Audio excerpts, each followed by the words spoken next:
bienvenidos a Narraciones para Crecer.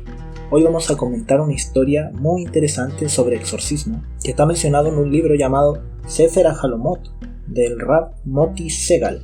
Está en Amazon, se puede conseguir. El Rav Moti Segal, dentro de su libro, toma secciones de El Minhat Yehudá, que es un libro de el Rav Yehudá Fetaya.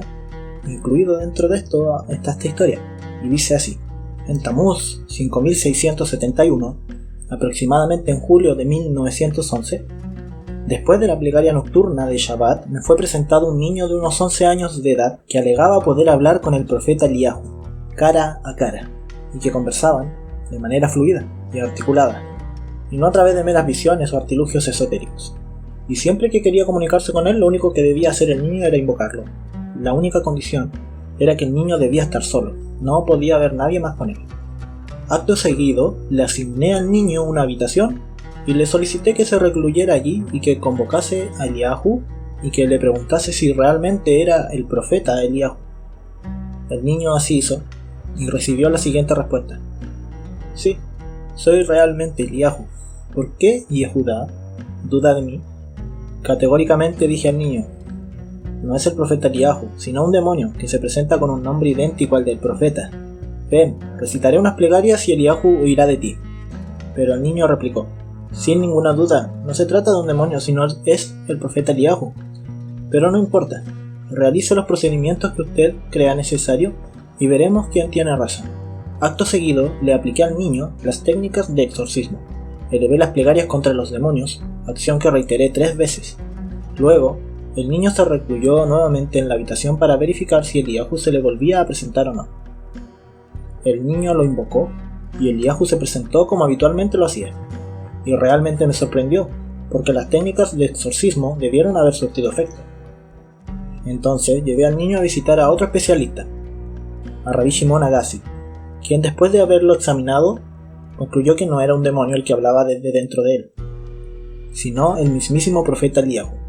Pero no concordé con él, y seguí sosteniendo que, efectivamente, se trataba de un mero demonio.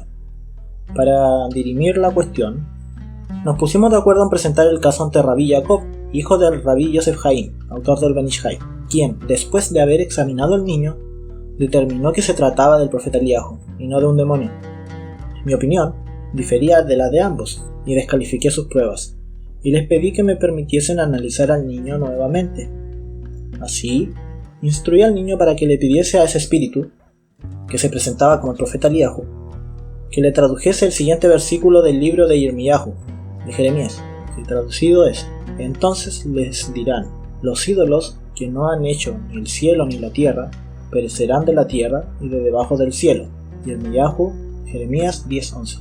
La idea era la siguiente: si ese Eliyahu podía traducir el versículo al árabe, que era la lengua que se hablaba en Bagdad, donde tuvo lugar el presente caso, muy probablemente se tratase efectivamente del profeta Eliyahu, y no de un vil demonio, puesto que los demonios conocen el arameo, lengua que se hablaba en Babilonia, y en la que está presentado el versículo en cuestión. Sin embargo, un demonio jamás querría escuchar semejante versículo, ni menos traducirlo a una lengua popular, ya que el versículo se refiere a la destrucción de los demonios. Cuando el niño pidió a Eliyahu que se tradujese el citado versículo, aquel respondió: no puedo demorarme, debo registrar los méritos de los israelitas y debo irme. Luego, el niño me refirió la respuesta de Eliyahu y le dije: invócalo nuevamente y dile así: es muy importante que me traduzcas ese versículo para cerciorarme de que efectivamente eres el profeta Eliyahu. Ya te lo he dicho, debo marcharme. Fue la respuesta de Eliyahu, entre comillas, al niño. Dije entonces al niño que replicase a ese tal Eliyahu lo siguiente: has hablado mucho y has permanecido aquí mucho tiempo. ¿No sería más fácil para ti traducirme ese versículo que continuar con esta conversación? Pues los sabios no quedarán satisfechos si no logras traducirlo. Cuando el niño dijo esas palabras a Eliyahu, este juró: así como Hashem vive, jamás volveré a revelarme ante ti, pues no me crees que soy el profeta Eliyahu.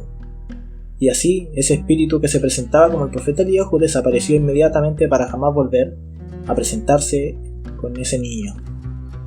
Luego del incidente, Rabbi Agassi y Rabbi Jacob me dijeron: en nuestra opinión, se trataba efectivamente del profeta Eliyahu, pues esa era la fórmula con que él solía jurar, así como Hashem vive.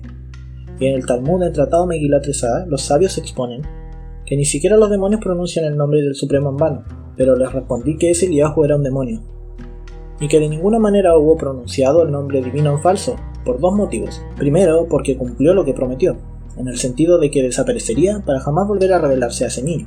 Y segundo, a decir verdad, no pronunció el nombre divino, sino solo una alusión a él mismo, pues dijo, así como Hashem vive. O sea, dijo Hashem, la palabra Hashem, que significa el nombre, cuidándose de no llegar a pronunciar el nombre explícitamente. Finalmente, los otros dos sabios concordaron conmigo.